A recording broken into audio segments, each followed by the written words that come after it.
네, 앞으로 오후 두 번째 시간 진행하겠습니다. 전철주의 편의를 한번 보겠습니다. 이미 여러분 들어서 아시겠지만 이 그림처럼 이제 전차선은 각 경관마다 이렇게 지그재그로 편의를 주게 되어 있는데, 이 편의는 당연히 전기차의 집전 성능에 영향을 주고 있죠. 자, 근데 이걸 왜 편의를 주냐라고 물어본다면, 팬터그래프 집전판의 편마모를 방지하기 위해서 이렇게 지그재그 편의를 줍니다.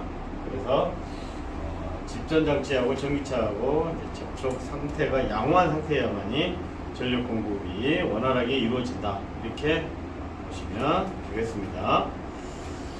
자, 이 영상이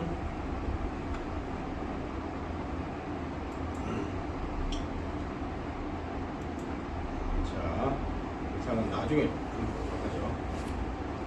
자, 편의가 이렇게 있는데 펜터그래프 형상을 한번 보도록 하겠습니다. 자, 펜터그래프의 형상을 보면 왼쪽에 싱글암 타입이 하나가 있고, 그 다음에 도시철도형의 이렇게 펜터그래프가 있습니다. 자, 왼쪽은 통상적으로 고속철도에 많이 되어 있는 그런 펜터그래프가 되겠고요. 지금 같은 경우는 KTX라든지 뭐 이런 산청이라든지 고속철도뿐만 아니라 EL 전기 기관차 같은 경우에도 많이 이 스타일을 쓰고 있습니다. 그 다음에 지금 나오고 있는 뭐 이음이나 이런 차량들 다 지금 이처럼 싱글암 타입을 쓰고 있습니다. 수도권에 운행되고 있는 전동차, 전동열차 있잖아요. 1호선, 2호선 이런 전동열차는 이와 같은 스타일로 이제 펜터그래프가 되고 있고, 유효 집전폭은 차량마다 약간 다 틀립니다. 그러니까 여기에 나와 있는 요거는요, 그냥 참고로 보시면 돼요. 일반 차량마다 다 틀려요. 자, 그러니까 유효 집전폭은 통상적으로 여기 스판체부터 여기 스판체, 이 그림의 경우 약 1m 정도 됩니다. 1000mm 정도. 그래서 이 왼쪽에 이렇게 가이드원이 있는 데는 스판이 아닙니다. 그렇죠? 자, 그래서 전차선은 이 스판체를 벗어나지 않은 범위 내에서 우리가 운용을 해야 된다, 이렇게 보시면 되겠고, 이 가운데 특히 주스판 같은 경우는 흑연재라든지 카본이라든지 이런 재질로 해가지고 펜터그래프가 만들어져 있습니다. 자, 이 카본이나 흑연 이거는 전차 선의 강도보다는 약하게 만들어져 있습니다. 만약에 이 스판체가 전차선보다 강도가 세다, 그럼 어떻게 돼요? 전차선을 금방 갈아야 되잖아요. 근데 전차선을 교체하려면 한 스판씩 갈아야 돼요. 그러니까 고속철도 같은 경우는 한 1400m, 일반 철도 같은 경우는 한 1500m를 갖다가 갈아야 돼요. 그러니까 전차선은 국부마모가 가장 안 좋은 거예요. 마모는 고르게 돼야 되는데 어느 한 군데만 이상하게 폭 마모됐다 그러면 이거 전체를 갈아야 되는 불가피한 상황이 발생할 수 있습니다. 자, 그래서 펜터그래프는 아주 부들부들한 거. 전기철도 공학체계는 뭐라고 되어 있냐면 윤활성이 좋아야 된다, 이런 거예요. 윤활성. 그건 무슨 얘기냐면 전차선하고 펜터그래프가 부들부들하게 쓱싹쓱싹 지나가야 된다, 이런 의미가 되겠습니다. 자, 전차선의 지짐을 보겠습니다. 전철주 기초를 보면 H형광주 기초가 있고요. 그 다음에 조합철주 기초, 근계 매입입니다. 강간주 기초, 예술 조합 기초, 이런 기초 등이 있는데, 자, H형광주 기초 같은 경우는 이처럼 구덩이를 파가지고 앙카를 집어넣은 다음에 콘크리트를 부어 넣어서 만든 H형광조 앙카볼트 기초죠, 이런 스타일이. 자, 제가 근계 매입 조합 철주 기초 해가지고 빨간색으로 사각형 해놨습니다. 이거 괜히 해놨겠습니까, 제가? 네? 답이 근계 매입이에요. 답이 근계 매입. 네? 이게 답이 근계 매입입니다. 문제가 어떻게 나오냐면요, 이렇게 나와요. 제가 읽어보겠습니다. 이게 문제입니다. 철주 전체를 기초부와 상부로 분할하여 기초부 완료 후 상부와 접속되는 부분에 접속판을 설치하고 이용해서 상부와 하부를 볼트로 체결해서 접속하는 전철주 기초는 무엇입니까? 답, 근계 매입 기초. 그러니까 근계 기초도 아니고 근계 매입 기초. 용어가 매우 생소합니다. 자, 시험에 가장 잘 나오는 전철주 기초입니다. 내용이 진짜 어렵잖아요. 공부 안 하면 절대 이 기초 고를 수가 없습니다. 내용이 사실 굉장히 어려워요. 자, 이것은 뭐냐면 미리 이처럼 기초를 콘크리트 속에다가 전철주 기초 이 주제와 같은 것을 미리 집어넣어야 돼요. 그래가지고 위에 조립철주를 얹은 다음에 여기다 볼트너트 체결하는 거예요. 그것이 바로 근개매입 기초라고 합니다. 그래서 지금까지 기초에 대해서 문제 나온 거 보면 근개매입이 답인 문제가 가장 많다. 그래서 근개매입 기초 이 내용이 나온다. 그러면 근개매입 기초다 이렇게 보시면 되겠습니다. 자, 전철주 기초는 이처럼 하중의 크기와 방향 또는 지형 토지를 고려해서 설계를 해야죠. 당연히 일반 개선은 원형 콘크리트, 하중이 큰 곳은 사각 콘크리트, 터널 교량 같은 경우는 앵커볼트 기초, 베이스로 보관은 특수 기초다 이렇게 보시면 되겠습니다. 전철주 기초는 건식을 하기 위해서는 당연히 기초가 있어야 되겠죠. 자, 이와 같은 기초는 사각 기초입니다. 그래서 앙카를 미리 집어넣은 다음에 콘크리트를 부어서 양생해가지고 나온 전철주 기초입니다. 대표적으로 우리 전기철도에서 가장 많이 쓰고 있는 4가지 스타일을 이렇게 가져와 봤는데요. 자, 이와 같은 스타일은 구덩이를 팝니다. 앙카를 집어넣습니다. 거치합니다. 콘크리트를 집어넣어요. 양생이 됩니다. 그러면 그때 이제 거푸집 벗겨내고 그 다음에 나머지 양생이 완료된 다음에 H빔을 크레인으로 들어가지고 놓고 볼트로 대체합니다. 그렇게 하면 이게 건식이 되는 거예요. 자, 이와 같은 스타일이 있고, 두 번째, 토공을 갖다가 오거 크레인으로 750파의 오거 크레인으로 구멍을 뚫어서 직매하는 스타일도 있습니다. 구멍을 뚫어요. 750파를. 그 다음에 H빔을 넣어요. H빔을 넣고 가로 할 때 주제 사절을 대가지고 안 넘어지게 딱 지탱한 다음에 거기다 콘크리트 부어요. 이것보다 우리는 직매식이라고 합니다. 직매식. 고속철도는 자, 요 스타일이 아니고 직매식 기초를 사용합니다. 고속철도. 그러니까 고속철도는 완전히 이처럼 앙카볼트를 새로 한 게 아니고 H빔을 구덩이에다가 바로 집어넣은 다음에 아예 콘크리트를 치는 스타일이다. 자, 이거는 일반적인 우리 토공개소에 사용하는 일반 철도에서 사용하는 기초 후 대표적인 상태를 보고 있습니다. 예를 들면 이런 1000바이1000짜리 있지 않습니까? 깊이가 한 2.2 정도 들어갑니다. 2.2m. 자, 이건 한 2.1m 정도 들어갑니다. 굉장히 깊습니다. 그러니까 잘못하다가 구덩이에 빠지면요, 사람 못 찾아요.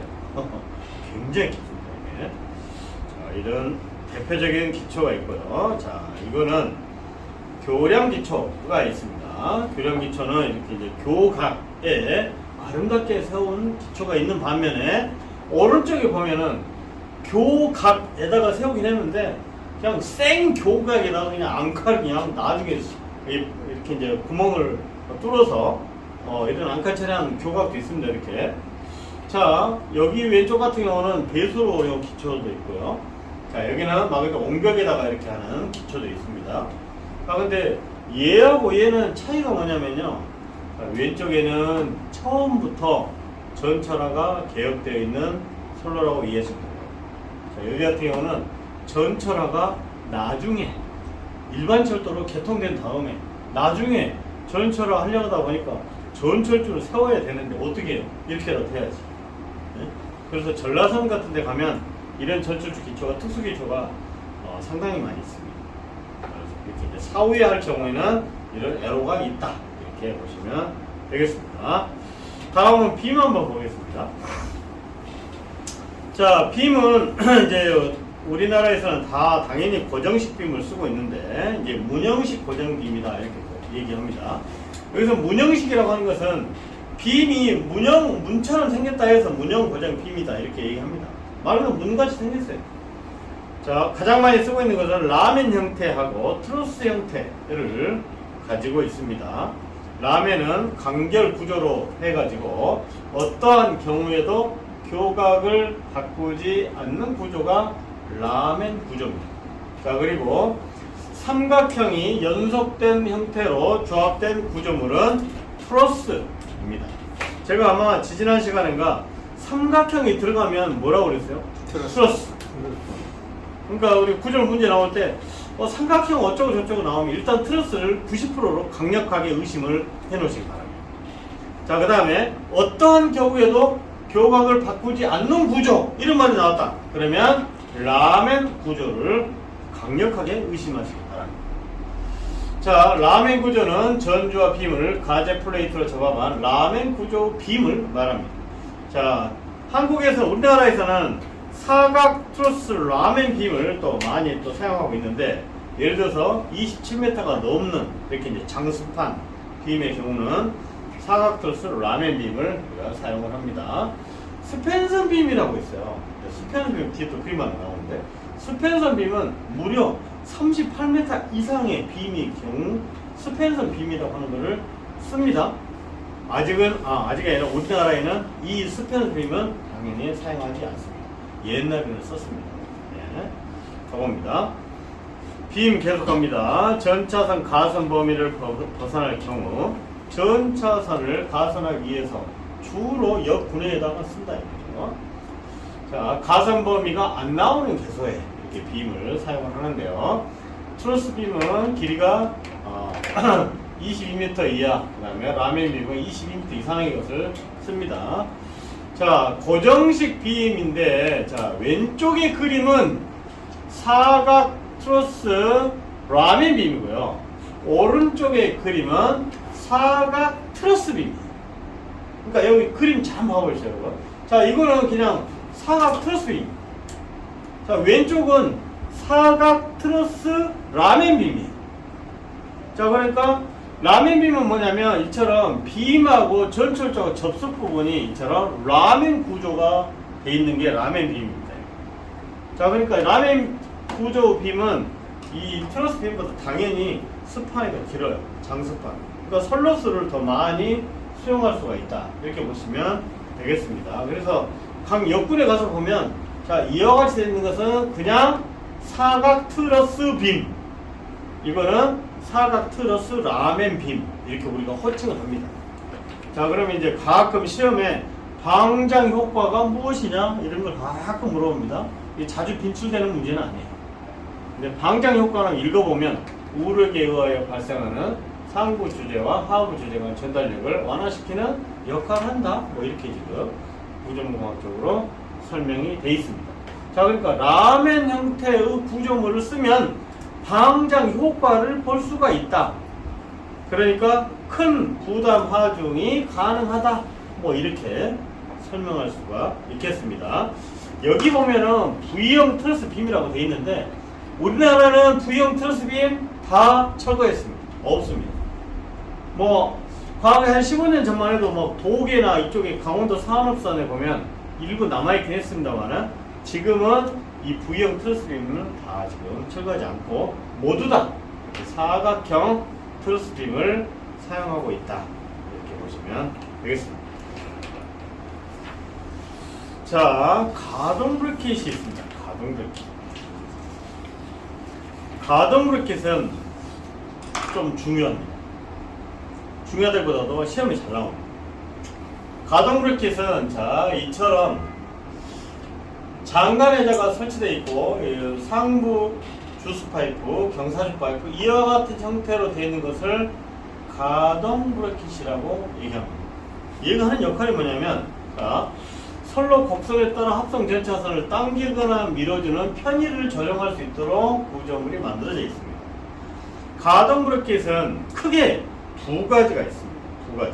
첫 번째, 자, 왼쪽의 거, 오른쪽의 거가 미묘하게 틀립니다. 자, 왼쪽의 것은 O형이라고 합니다. O형. 자, 오른쪽의 것은 I형이라고 합니다. O형은 뭐냐면, 자, 이 브라켓 자세히 봐보십시오. 얘가 전차선이거든요. 이게 전차선. 이 전차선이 이렇게 있는데, 이 궤도 중심선이 있고, 얘가 지지물이 있어요. 이 전차선을 이 중심선 바깥쪽에서 이렇게 당기고 있잖아요. 아웃. 이렇게 봐보세요. 그렇죠? 네. 전차선을 중심선 밖으로 당기고 있는 거예요. 지짐을 여기 있잖아요. 지짐을 기준으로 전차선을 궤도 중심선에서 밖으로 아웃 시키고 있는 거예요. 그래서 O형이에요. 이해됐죠? O형. 자, 그럼 인형은 뭐냐? 인 타입은 이처럼, 자, 전차선을 전철 주 쪽으로 당기고 있어. 이해됐죠? 그래서 인. 자, 우리가 이제 실무에 가면은 전차선으로 도면을 보면요. 도면을 보면 전철 주마다 인, 아웃 이렇게 써져 있어요. 그때 인, 아웃이 바로 I형이냐, O형이냐. 그런 타입입니다. 자, 그리고 이 브라켓 있지 않습니까? 이 브라켓을 이렇게 쫙 뜯어가지고 딱 놓고, 바닥에 놓고 보면 맨 위에가 I, O 이 타입이 써져 있습니다. 길이 I 타입이냐, O 타입이냐. 그것이 딱 이 브라켓에 마킹이 돼 있습니다. 스프레이를 해가지고. 그래서 얘는 I형, O형 이렇게 써져 있는데, 엄밀히 따지면 브라켓이 이제 세 가지 타입이 있거든요. 하나는 I형, O형, 그 다음에 F형 이렇게 있어요. F형. 그리고 F형이라고 써요. 이거는 이제 평행계소, 에어 조인트나 에어 섹션 평행계소에 인류 쪽으로 가는 전차선을 지지할 경우에 이 F형을 씁니다. 현장에서는 이 F형을 뭐라고 그러냐면, 자, 여기 이 곡선 당긴 군구 있지 않습니까? 이게 곡선 당긴 군구거든요. 이게 일반 철도 사용하는 곡선 당긴 군구인데, 이 F형은 곡선 당긴 군구가 어떻게 생기냐면 돼지꼬리 같이 생겼어요. F형은 자, 이렇게 생겨가지고 이렇게 진짜로 생겼습니다. 그래가지고 전차선 여기가 이렇게 딱 들어가 있어요. 그리고 현장에서는 이걸 뭐라고 하냐면, 선생님 뭐라고 합니까? 돼지꼬리라고 하는 거 들어보셨습니까? 네, 돼지꼬리. 이걸 돼지꼬리라고. 선생님은 곧 하산하셔야 돼요. 돼지꼬리로 하시다니. 자, 그래서 곡선 당긴 군구가 세 가지 타입이 있죠. I, O, 그다음에 F가 있는데, F는 바로 거기에 설치하는 것을 이런 곡선 당긴 군구 형태가 아닌 돼지꼬리, F형 곡선 당긴 군구를 설치한다. 이렇게 보시면 되겠고, 자, 특징 구비 조건이 있어요. 회전은 90도가 가능해야 돼. 자, 이게 제가 전철주라고 보면 브라켓이 이렇게 90도가 회전이 돼야 돼. 이렇게 회전이 90도. 자, 이 중심을 기준으로 90도를 의미해요. 90도 얘기하는 거예요. 회전 억제장은 이 개소마다, 자, 이게 부드럽게 왔다 갔다 해야 되거든요. 브라켓이. 네? 부드럽게 왔다 갔다 해야 되는데, 예를 들어서 시공할 때 이 가동거리가 있거든요. 하부 가동거리가 있고 위에 상부 가동거리가 있는데, 이 가동거리를 시공할 때 뭔가 좀 잘못했다든지, 그 핀이 좀 구부러져 가지고 회전이 잘 안 된다든지, 그럼 이 브라켓이 어떻게 돼 있어요? 뻐걱뻐걱하면 안 되겠잖아요. 그 뻐걱뻐걱한 한도를 얼마를 줬냐? 3kgF 이하로 줬어요. 개소당. 자, 그러니까 예를 들어서 우리가 한쪽 편 장력이 가장 긴 게 800m거든요. 이게 이제 장력 장치가 당길 수 있는 장력거리가 800m입니다. 우리가 800m. 인류 길이는 총 1600m거든요. 인류 길이는 1600m이기 때문에 자, 장력거리는 800m입니다. 자, 근데 이제 800m까지 잘 시공하지는 않지만 어쨌든 800m라고 보고 표준 경관을 한 50m짜리를 본다고 치면 800m 안에 전철주가 몇 개 들어가 있습니다. 800 나누기 50 해보죠. 그러면 16번이 되잖아요. 그죠? 좀 하나 빼고 하면 15번이에요. 그러니까 15개의 브라켓가 있는 거예요. 15개. 15개 브라켓가 있고 한쪽에 장력장치가 당기고 있는 거예요. 자, 근데 이 15개가 말이지, 하나당 3kgF의 억제장이 있다고 가정해요. 그러면 10개면은 30kg, 5개면 3, 5, 15, 45kg. 그죠? 45kg이면요, 여러분, 아이고, 시멘트 한 포가 40kg예요. 그죠? 우리 현장에서 시멘트 한 포 이렇게 쉽게 들 수 있습니까? 조금 끙끙 해야 되잖아요. 그 정도의 힘이 걸려있다고 한다 그러면 전차선의 장력이 원만하게 작동하지 않을 수 있다. 이해되십니까? 그래서 개소별 가동 브레이크의 억제 저항을 3kg가 아니라 진짜 부들부들하게 해놔야 돼요. 이렇게 새끼손가락으로 해갖고 탁 치면은 탁 돌아가게 해놔야 됩니다. 실제 시공할 때는. 실제 그렇게 해요, 보면. 기가 막힙니다. 네, 품질이 좋아가지고. 자, 가겠습니다. 스펜서식 빔은, 자, 빔의 길이를 길게. 제가 이렇게 빨간색으로 써놓은 이유가 있겠죠, 여러분. 네?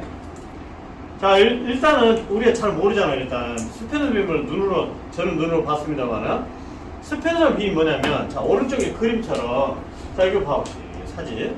이게 빔이에요, 여러분. 이게 빔이단 말입니다. 이게 빔. 이런 빔이 어디 있어요, 세상에? 이게 희한하죠? 네? 이게 빔이에요. 이게 지금 이게 와요. 네? 소스 40스케치를 두 거 다 묶어가지고 이렇게 이제 하우스 드롭버 설치해서 한 게 이 자체가 빔이라니까. 뭐 이런 게 다 있어요, 세상에. 희한하지 않습니까? 이게 빔인데 이런 것을 이제 스펜선 빔이라고 표현합니다. 스펜선. 자, 이렇게 줄을 띄운다, 이걸 우리는 스펜선이라고 표현하거든요. 자, 그거를 빔으로 만든 거예요. 자, 이게 장점이 뭐냐면 길게 할 수 있어요. 38m 이상. 자, 여러분, 서울에 가면 구로전철역 아마 가보신 분 계실 거예요. 구로전철역을 가면 거기에 선로가 굉장히 많습니다. 자, 두 개 선로는 경인선 갑니다. 그죠? 경인선도 총 4개 가요. 4개. 경인선. 여기 가면 일반선 2개, 그 다음에 곡복선 있으니까 경인선으로 4개 갑니다. 자, 그 다음에 뭡니까? 이쪽에 경부선, 수원 가는 거, 거기도 4선 갑니다. 그러니까 구로에는 총 8선 있어요. 8선. 8선에다가 일반철도 2선이 또 좌측에 있어요. 그러니까 최소 10선 정도가 있단 말이에요. 구로역 같은 데는. 그걸 처음부터 끝까지 스펜서 빔으로 다 처음에 시공돼 있었어요. 그러면 여러분 상상해 보십시오. 요거 스펜서 똑 떨어졌다고 쳐봐요. 그럼 어떻게 돼요? 그 구로역 선로 지나는 거 다 아웃이다. 그러니까 스펜서 빔은 일단 돈이 작게 들어가요. 그리고 빔을 길게 할 수 있기 때문에 여러 선로를 수용할 수 있어요. 그럼에도 불구하고 조금 안전성, 보안성 측면에서는 결코 좋지 않은 빔이죠. 자, 전기철도 기사, 산업기사 시험 관점에서 제가 말씀드리겠습니다. 키워드가 빔의 길이를 길게 할 수 있다 라는 말이 들어가 있다 그러면 답이 뭐라고요? 스펜션. 이해되시죠? 그건 제가 드리고 싶은 말씀 딱 그거. 자, 그럼 제가 돌려 얘기할게요. 스펜서 빔의 장점을 고르시오. 빔의 길이를 길게 할 수 있다. 아시겠죠, 여러분? 네, 그겁니다. 자, 그래서 고정빔이 있고, 뭐 가동 브레이크 빔이 있고, 스펜서 빔 여러 가지가 있는데, 스펜서 빔은 빔의 길이를 길게 할 수 있다라는 말이 들어갔다 그러면 스펜서 빔을 우리가 고르시면 되겠다라고 말씀드리겠습니다. 그리고 가동 브레이크에 대한 장점에 대해서도 한번 꼭 봐주시기 바랍니다. 가동 브레이크는 굉장히 고속화에 유리하고요. 이처럼 매연이 있는 열차가 다녔을 경우에 5선에 약간 매우 좋은 장점을 가지고 있다. 같이 기억해 주시기 바랍니다. 자, 완철 한번 보겠습니다. 자, 완철 완금은 이 그림처럼 전철 측면에 이렇게 철구조물을 설치해서 급전선 등을 지지하는 구조물을 완철이라고 얘기합니다. 자, 완철은 뭐 완금이라고도 합니다. 그죠? 자, 완금의 길이를 산정하는 방법이 이렇게 설명이 되어 있는데, 자, 일단 길이는 일단 어떻게 산정하냐면, 자, 여기에 설치되어 있는 급전선이 바람이 불었을 때 이렇게 왔다 갔다 해요. 왔다 갔다. 자, 이것을 고려해서 길이를 산정해라 라는 겁니다. 자, 그러면 급전선이 이렇게 바람이 불어서 이렇게 왔다 갔다 해요. 자, 이 왔다 갔다 했을 때 전철주에 가까이 왔어요. 이 가까이 왔어요. 자, 얼마만큼, 이 L만큼 가까이 온 길이, 가선 이동량을 갖다가 일단 우리는 계산해야 돼요. 가선 이동량. 가선 이동량을 계산하고 그 가선 이동량을 갖다가 완금의 길이에다가 반영해줘야 돼요. 완금의 길이 L에다. 자, 그래서 D가 뭐냐면 여기서는 정기적 절연 이격거리. 자, 이게 이제 급전선 이렇게 있으면 바람이 안 불었다고 치고, 자, 일단 급전선 이격거리 가지고 있습니다. 우리가 25kV의 경우 300mm입니다. 현재 300mm 최소 300mm 거기에다가 여유값 이렇게 해서 완금의 길이를 계산하는 방법이 되겠습니다. 이때 가선의 이동량을 계산하기 위해서는 저 수직 하중과 수평 하중을 우리는 알고 있어야 됩니다. 그래서 수직 하중과 수평 하중을 알고 있는 상태에서 일단 요 가선의 이동량을 요 수식과 같이 계산할 수가 있습니다. 실제 1차 필기시험 때는 이런 가선 이동량 계산하시오 이런 문제 잘 안 나옵니다. 그죠?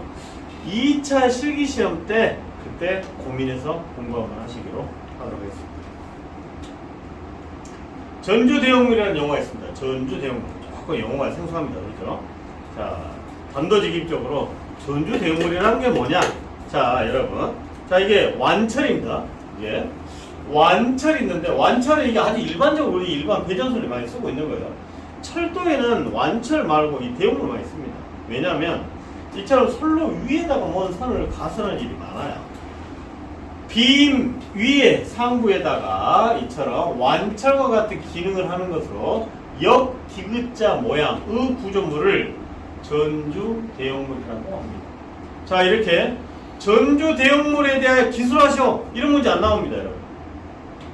요 아래 빔에서 전지를 지지하게 시설물로서 완철과 같은 기능으로 쓰이는 물건은 무엇입니까? 전주 대용물.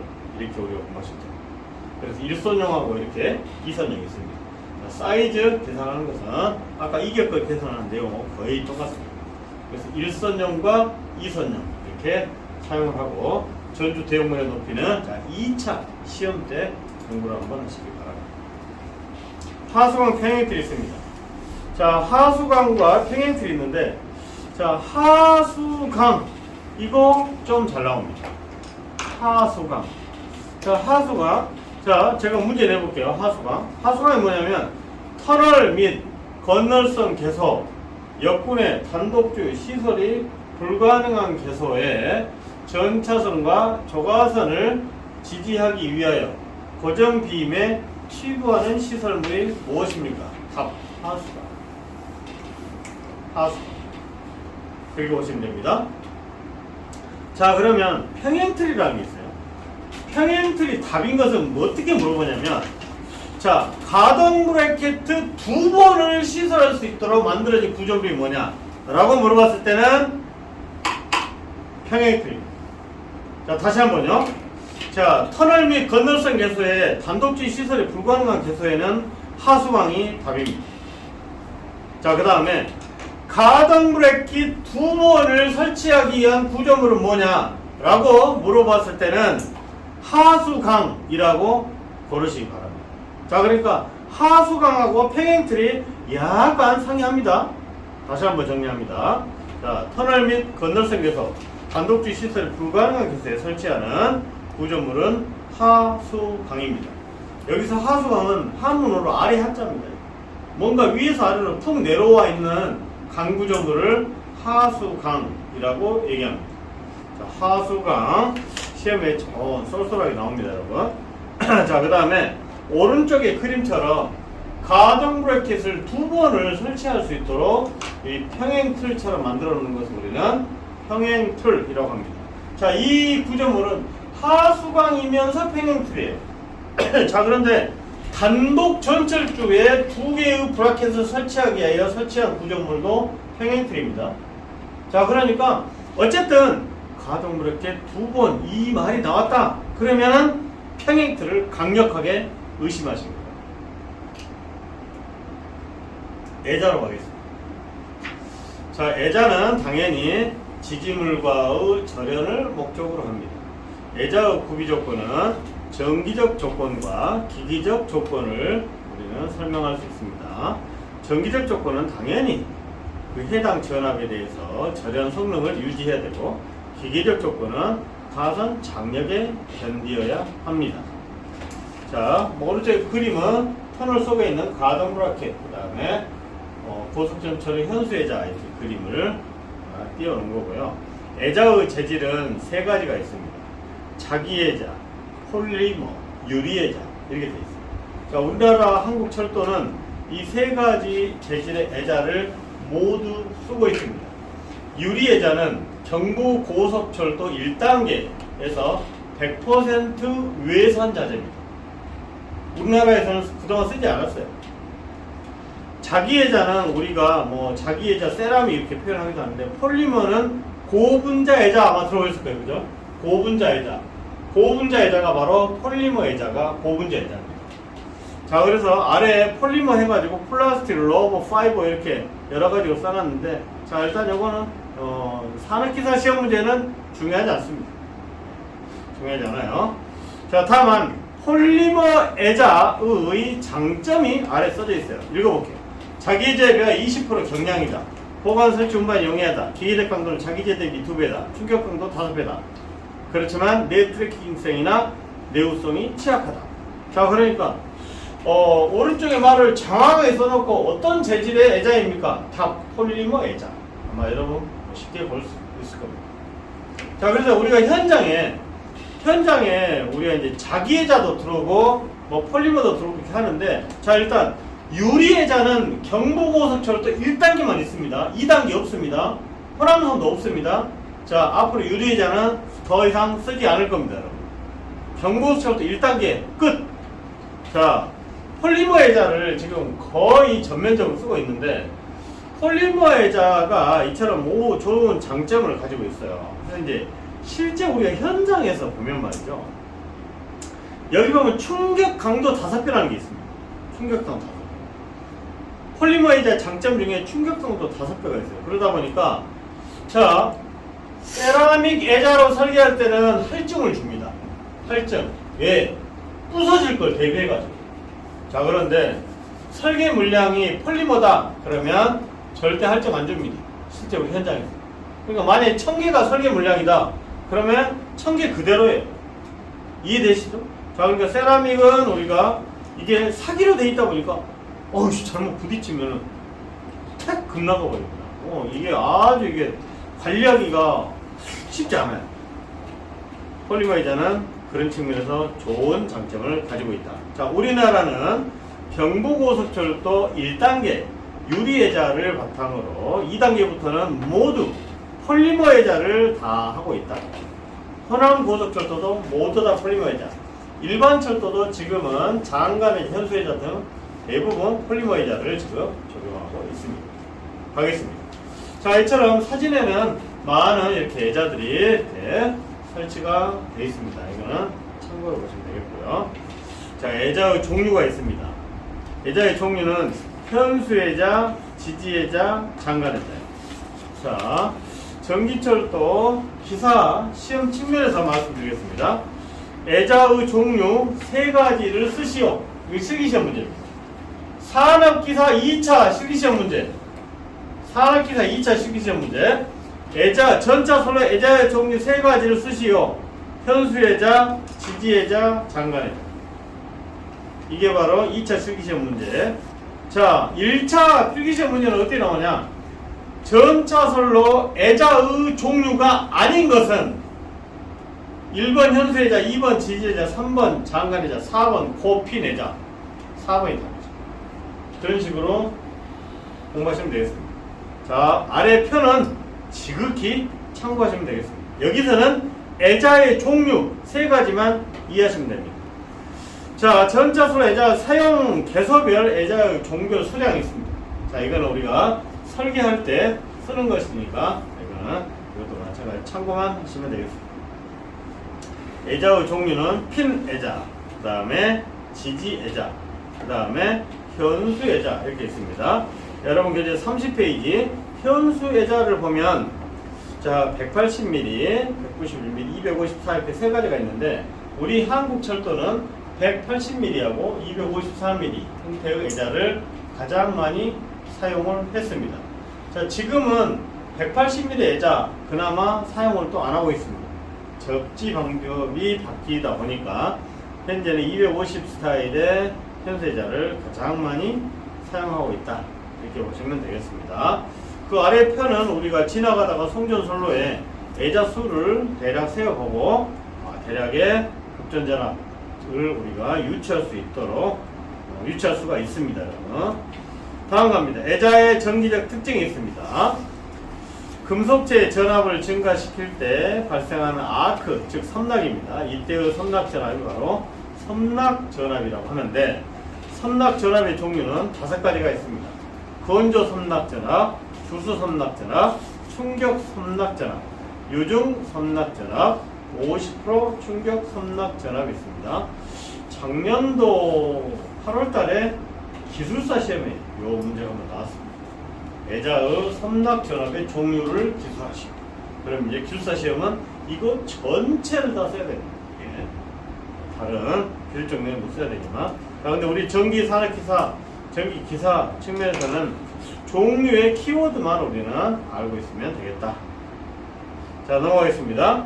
애자의 전압 분포는 이 철탑에서 애자가 있다고 봤을 때 최대 전압이 걸리는 것은 이처럼 전선과 가까운 개소의 애자가 되겠습니다. 자, 그리고 그 다음에 두 번째, 최소의 전압에 가까운 것은 철탑에서 두 번째, 철탑에서 두 번째 가까운 애자가 바로 가장 적은 전압이 걸린다, 이렇게 보시면 되겠습니다. 그러니까 완전히 철탑의 부분은 여기도 많이 전압이 걸린다고 보면 되는 거죠. 그 다음에 당연히 전선 있는 쪽이 가장 세게 걸리는 거고. 자, 그리고 애자의 효율을 연능률이라고 하는데요. 연능률 에타는 NV1분의 V1N이라고 하는 공식도 참고로 알아두시기 바랍니다. 자, 전차선로용 애자의 성능이 있습니다. 자, 전차선로용 애자의 성능은 두 가지로 우리가 해석을 할 수가 있습니다. 두 가지. 어떻게 하냐면 섬낙거리를 설계하는 것, 그 다음에 표면 누설거리를 설계하는 것, 두 가지를 설계하도록 되어 있거든요. 자, 그래서 애자의 성능은, 섬낙거리는 뭐냐면 전차선의 전압을 가지고 설계를 합니다. 자, 여기 써진 것처럼 적합한 섬낙 전압치를 만족한 거리입니다. 자, 표면의 누설 거리는 뭐냐면, 자, 그 설치하는 지역이 과연 얼마나 오염되어 있느냐, 아니면 오염이 안 되어 있느냐, 요거에 따라서 이 표면 누설 거리, 그러니까 애자의 표면의 전체 길이가 바로 표면 누설 거리입니다. 자, 섬낙거리는 통상적으로 46kV급의 절연 등급과 69kV급 절연 등급으로 현재 전차선로는 설계하고 있다, 이렇게 참고로 보시면 되겠습니다. 자, 장관애자 샘플로 하나 지금 게시를 했는데요. 이게 이제 장관애자가 이렇게 있습니다. 그러면 이제 치수도 나와 있고요. 그 다음에 부핀 파괴하중도 나와 있습니다. 이 부핀 파괴하중이라는 게 뭐냐면, 자, 애자가 이렇게 설치가 되어 있으면 우리 가동 브레킷의 뭡니까? 상부에 설치되어 있는 장관 애자는 이렇게 이제 굽히려고 하는 그런 힘이 가해집니다. 그런데 이제 부핀 파괴하중이 이제 필요합니다. 그래서 인장 내하중은 뭡니까? 좌우로 당기는데 장관 애자 같은 데는 인장 파괴하중이 필요합니다. 자, 그런 기계적 강도가 있어야 되고, 전기적 성능은 건조 섬낙전압, 주수 섬낙전압 이런 등등의 값을 만족을 한 애자만이 철도 현장에 들어올 수 있다. 그래서 이제 이와 같은 값을 가지고 우리는 이제 공장에 가서 또 시험을 하기도 합니다. 가겠습니다. 자, 애자의 5선 보겠습니다. 애자의 5선은 자, 그 요인이 있는데, 이 요인이 뭐냐면, 자, 거리, 지형, 풍향 등 표면 상태, 설치 위치, 과전 전압, 사용 기간 등의 종합적으로 우리가 고려해야 되는데, 5선 지구가 있는데, 5선 지구가 뭐냐면, 일반 지구는 말 그대로 일반 개소입니다. 5선 지구는 우리가 설계를 어떻게 하냐면요, 일반 지구는 현재 우리 250짜리 4개의 현수회자 쓰고 있거든요. 자, 그런데 5선 지구는 250짜리 5개를 씁니다. 5개. 실제. 그러니까 굉장히 많이 설치한 거죠. 자, 그것을 뭐라고 하냐면 우리는 과절연 설계다, 이렇게 합니다. 과절연 설계. 그러니까 이미 전기철도의 전압을 초과한 전압에 맞게 설계한다 해서 과지란 설계다 이렇게 표현하는데, 5선지구는 250짜리 5개를 쓰거나 내염용 애자를 쓰도록 되어 있습니다. 내염용 애자. 자, 대표적으로 우리나라 어디가 그러냐면요, 여러분, 인천공항철도 ALX를 타고 갈 때 가끔 전차선, 급전선 봐보면요, 5개 달려있습니다. 5개. 현수회전 5개. 5개가 달려있고, 그 다음에 정동진역 앞에 있는 전차선로에 가보면 내염용 애자도 있고, 현수회전 5개가 설치되어 있는 거예요. 염해. 그렇죠. 네. 그런 식으로 염해를 대비해서 돼 있다. 자, 그러면 이게 너무 어려운 등급이 있어요. ESDB라 해가지고 이게 뭐냐면 등가 연본 부착 밀도라고 있습니다. 자, 이게 B등급 이상 개소에 우리는 이제 5선지구라 해가지고 과제를 설계를 합니다. 자, 근데 막연하게 우리가 애자에가 소금이 얼마나 붙어있는지 뭐 얼마나 있을지 잘 모르잖아요. 그 어떻게 하냐면, 동해는 2.0km 초과 2.0에서 3.0km 사이에 전차선로가 설치되어 있다. 그러면 B급의 오염이 됐다고 보고 우리가 설계를 하는 거예요. 자, 그 다음에 서해의 경우는 5.5km 초과 7km 이내에 전차선로가 있다 라고 한다면 B급으로 보고 우리가 5선지구로 감안해서 설계합니다. 여기서 ESDD B급 이상은 우리가 다 과제를 설계합니다. 자, 그리고 남해의 경우는 1.5km 초과. 이렇게 보면 남해가 소금이 좀 진한가 봐요. 그죠? 뭐 제주도는 철도가 없으니까 일단 패스하겠습니다. 자, 요 값은 한국전력공사에서 송전선로 설계할 때 쓰는 그 참고 자료하고 똑같습니다. 자, 넘어가겠습니다. 자, 전차선로 전선을 한번 보도록 하겠습니다. 전선은 급전선, 그 다음에 전차선, 고가선, 비제련 보호선, 이런 여러가지 선이 설치가 되어 있고, 여러분들 이 사진을 보고 어떤 선이 어떤 선인지는 다 아마 알고 계시죠? 그죠? 이 그림을 보고 이거는 뭔 선이다 다 알고 계시죠, 여러분? 자, 급전선은 우리 전기철도에 딱 가보면 맨 위쪽에 설치되어 있는 거 있잖아요. 그게 급전선이다라고 보시면 돼요. 맨 위쪽에 설치되어 있는 거. 그래서 맨 위에 설치된 게 급전선. 그 다음에 여기에 전철주에 확 붙어가지고 설치된 거. 이게 바로 비전염 보호선. 그 다음에 전차선 조가선 여러분 다 아시죠? 그 다음에 접지선은 매설 접지선이 이렇게 이제 녹색으로 바닥에 이렇게 매설되어 있고요. 그 다음에 좌우로 이렇게 횡단되어 있는 횡단 접속선도 설치가 되어 있습니다. 자, 아래에 접지선에서 위에 비전염 보호선까지 연결되는 거, 얘는 비보호선용 접속선이라고 하는 전선도 있다. 이렇게 참조하시면 되겠습니다. 자, 급전선은 종류가 직류급전선, AT급전선, 그 다음에 BT급전선 이렇게 선이 있고요. 자, 급전분기장치는 3가지가 있습니다. 암식, 스펜선식, 브레이크식. 자, 급전분기장치의 종류 3가지 아주 잘 나옵니다. 자, 급전분기장치의 종류 3가지. 암식, 스펜선식, 브레이크식. 이 3가지. 자, 2차 실기시험 때도 자, 급전분기장치 종류를 쓰시오. 자, 뭔지는 모르겠지만 암식, 스펜서식, 브레이크식 또 써야 돼요, 이게. 자, 그림으로 보면 뭐 이걸 뭐 암식이라고 이렇게 표현해놓고, 자, 얘를 스펜서를 띄우면 돼요. 줄을 띄워요. 상하선을 갖다 줄을 띄어서 아래로 낙하시켜서 만든 게 바로 스펜서식. 브레이크식은 가동 브레이크에다가 이렇게 설치하는 것을 갖다가 브레이크식이다, 이렇게 설명하고 있습니다. 자, 여기까지 하고 10분간 쉬었다가 하겠습니다.